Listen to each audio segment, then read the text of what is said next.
शिखर जी से भी ज़्यादा आनंद मुक्तागिरी में आता है, पता है आपको? मुक्तागिरी में इसलिए बहुत आनंद आता है कि वहाँ बाहर की दुनिया बिल्कुल खत्म हो जाती है, क्योंकि वहाँ नेटवर्क है ही नहीं। कुछ भी कर लो तुम कुछ भी करो, अगर तुम उस वो मंदिर का एक जो कोना है वहाँ पे धर्म जो पहला शुरुआत, वो तुमने 2 कदम आगे बढ़ाया, पर नेटवर्क इतना बुरी तरह खत्म कि वो कहीं नहीं आने का वहाँ। तो भाई साहब वहाँ कुछ भी कर लो, अब वो पूरा घूम के आओगे तब तक तुम कुछ कर नहीं सकते, और लैंडलाइन से बात करने, तो अब आदमी की कनेक्टिविटी खत्म हो गई।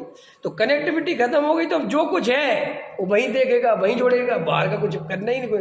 तो ऐसे ही क्या होता है कि आपसे बाहर की चीज़ें वहाँ रख लेते, अब वो कहते ध्यान करो, तुम तो बैठ जाओ शांति से, तुम जिस ईश्वर को मानते हो, जिसको मानते हो उसका ध्यान करो।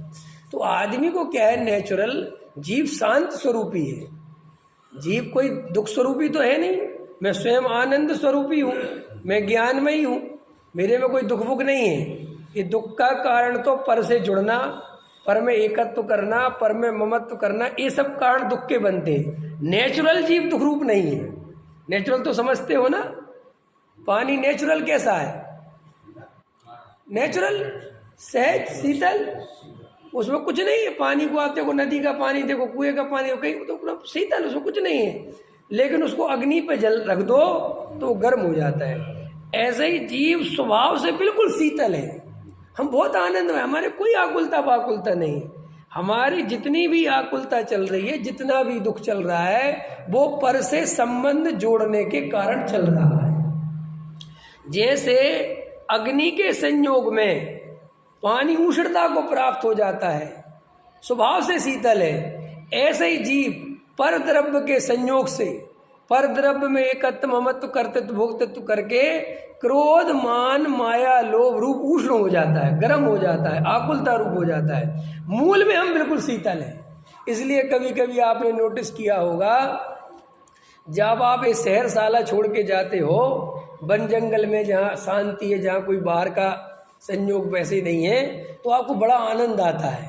आप ऐसा प्रकृति में बैठ के ध्यान लगा के पेड़ पौधों को देख के ठंडी ठंडी, आपको बहुत आनंद आता है। तो नेचर के साथ आनंद क्यों आता है? आप सोचा कभी क्या हो, बिल्डिंग के साथ क्यों नहीं आता, नेचर में क्यों आता है? नेचर और आपका स्वभाव मिलता है, वो नेचुरल है बिल्कुल। तो वहाँ नेचुरल में, नेचुरल जैसे ही आप हुए और आप बिल्कुल शांत हुए, आपको आनंद आता है। तो वो आनंद टिकता इसलिए नहीं है कि वो आनंद आपके आत्मा के अनुभव से नहीं निकलता, वो परिस्थिति बदलने से निकलता है। तो परिस्थिति बदलने से निकला, और जैसे ही परिस्थिति फिर बदलेगी तो फिर आप आकुलित हो जाओगे। इसलिए बहुत सारे लोग तीर्थों पर जाते हैं अथवा अन्य जहाँ भी जाते हैं तो बड़ा अच्छा लगता है, बहुत आनंद आता है। फिर वहाँ से निकलते हैं तो कहते साहब यहाँ तो बहुत जलने लगे, दिल्ली में तो बहुत तकलीफ है, बहुत आकुलता है, वहाँ कितनी शांति थी। तो वो दोनों ही बाहर की शांति और अशांति है। सम्यक दृष्टि को बीच बाजार में भी शांति दिखाई देती है। क्यों? क्योंकि उसके पास वस्तु स्वरूप की अनुभूति है, उसके पास वस्तु स्वरूप का ज्ञान नहीं है, अनुभव है, उसको ख्याल में है पूरी बात। इसलिए सम्यक दृष्टि जीव चक्रवर्ती पद पर रहकर भी अशांत नहीं होता, और मिथ्या दृष्टि जीव झोपड़ी में भी रह के अशांत है, कहीं भी रह के अशांत है, कुछ भी मिल जाए तब भी अशांत है, क्योंकि उसके पास अनुभव नहीं है। तो जो आत्मा का जो ध्यान है, वो कहते हैं कि विवेक पूर्वक होना चाहिए, माने तुम्हें वस्तु स्वरूप की सच्ची खबर होनी ही चाहिए। अगर तुम एक द्रव को दूसरे द्रव का कर्ता धर्ता मान के बैठते हो, ईश्वर को कर्ता धर्ता मान के बैठते हो, या अन्य जो भी चलता है, तो फिर तुम ध्यान भी करोगे तो वो सार्थक सिद्ध नहीं होगा। हाँ, तुम्हें शांति तो मिलेगी, ऐसी बात नहीं है, ध्यान कोई भी करेगा शांति मिलेगी, ये बात पक्की समझ लो। एकांत में कहीं भी ध्यान लगा के बैठोगे, बाहर से कनेक्टिविटी तोड़ोगे, शांति तो मिलेगी। लेकिन वो शांति अगर आत्म के ज्ञान पूर्वक, भेद ज्ञान पूर्वक, तत्व ज्ञान पूर्वक, विवेक पूर्वक नहीं होगी तो वो ज्यादा देर टिकेगी नहीं, वो वापस जो की तो हो जाओगी। इसलिए जो बहुत ध्यान शिविर लगाने वाले लोग, उनके पास 11 दिन रहते हैं लोग, 10 दिन रहते हैं, बड़ी शांति सी मिलती है, बड़े 2-4 दिन कसाय मंद रहती है, और फिर उसके बाद क्या होता है, फिर वापस जो की तो हो जाती है, कसाय तीव्र हो जाती है।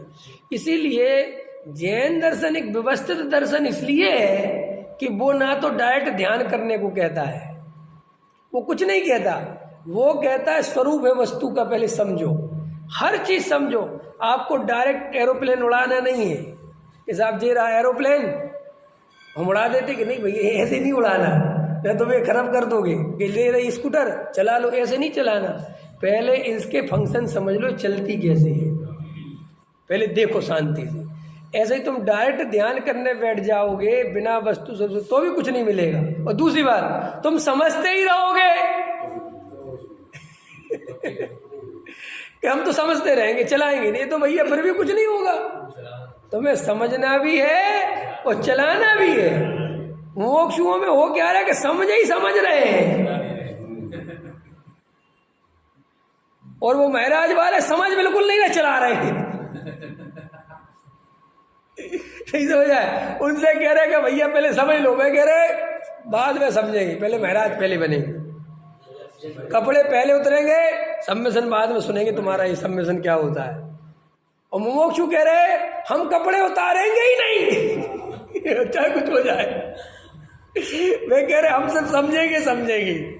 अरे भाई, दुनिया में जैसे समझना है और समझ के प्रयोग करना है तभी काम बनता है, ऐसे ही जिन वाणी को समझना है और समझ के प्रयोग करना है। समझते ही रहोगे और बुढ़ापा आ जाएगा तो ये पर्याय चली जाएगी।